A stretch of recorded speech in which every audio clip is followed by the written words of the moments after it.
విభీషణుడు తన అన్నను కూడా వదిలేసి ధర్మ పరిరక్షణ కోసం వచ్చారు. మనం తీసుకునే ధర్మం కోసం ఆ కఠిన నిర్ణయాల మీద నిలబడడం ఎలాగా? అంత డెసిషన్ ఆయన ఎలా ధర్మం తీసుకోగలిగారు? కోసం నిలబడాలి అనేది దృఢ నిశ్చయం నీ మనసులో పుట్టాలి. హ్మ్. అదేం బయట నుంచి వచ్చేది కాదు. హ్మ్. నీలో ఆలోచన కలగాలి. హ్మ్. బయట నుంచి ఎవరో నూరి పూస్తే వచ్చేది కాదు. ఈ కథలు చదువుకున్న తర్వాత నీలో వచ్చిన పరిపక్వతో, మార్పో, జ్ఞానమో, నిపుణతో నిన్ను మార్చాలి. హ్మ్. ఇది చెప్పుకున్నందువలన, చేసి చూపించిన పై పై ప్రచారాల వలన రాదు. హ్మ్. ఇక్కడి నుంచి రావాలి. హ్మ్. ఆ విభీషణుడికి మారీచుడు రాక్షసుడు, రాముడితో యుద్ధం వద్దన్నాడు. హ్మ్.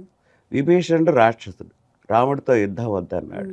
కుంభకర్ణుడు రాక్షసుడు, స్వయాన రావణుడి తమ్ముడు రాక్షసుడు, హ్మ్. యుద్ధం వద్దన్నాడు. అసలు రాముడు మంచివాడు గొప్పవాడు అని చెప్పింది ఎక్కువ రాక్షసులే. హ్మ్. అది రాముడు గొప్పతనం. హ్మ్.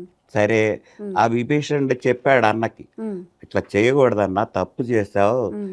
ఆ హనుమంతుడు అనేవాడు వచ్చి చూసావా ఎంత దౌర్భాగ్యం కలిగించి వెళ్ళాడో. ఇప్పుడు ఈ ఆస్తులన్నీ మనం సమకూడగట్టుకోవాలంటే ఎన్నాళ్ళు పడుతుంది. లంక అంతా మసిబారిపోయింది. ఈ మసిబారిన గోడల మధ్య సమావేశం పెట్టి నువ్వు చెబుతున్నావు, సీతను నేను పెళ్లి చేసుకుంటాను, మీరందరూ యుద్ధం చేయండి, నా కోసం పోరాడండి అని చెబుతున్నావు, తప్పన్నా అంటే నువ్వు శత్రువుని కీర్తిస్తావా నా ఎదురుగా?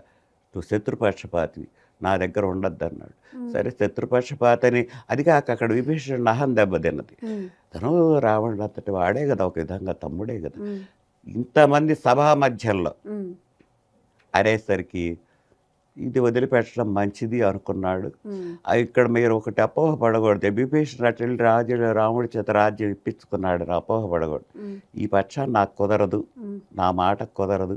సీతకు కాపలా పెట్టింది కూడా విభీషణుడు కూతురు త్రిజటనే. త్రిజట ఎప్పటికప్పుడు ఆవిడకి ధైర్యం చెప్పేది. కాబట్టి ఈ పక్షం నాకు కుదరదులే, వెళ్ళిపోతానని రావుడిని ఆశ్రయించాడు.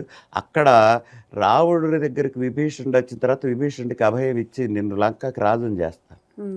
సుగ్రీవుడికి లక్ష్మణుడికి అనుమానం వచ్చింది, ఇతను రాజుని లంకకి చేస్తానంటున్నాడు.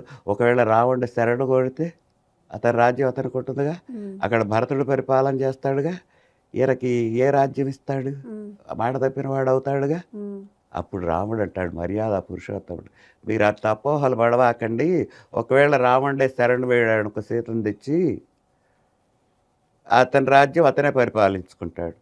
అప్పుడు అక్కడ నాకు 14 ఏళ్ళు అయిపోతున్నది, రేపు నేను వెళ్తా.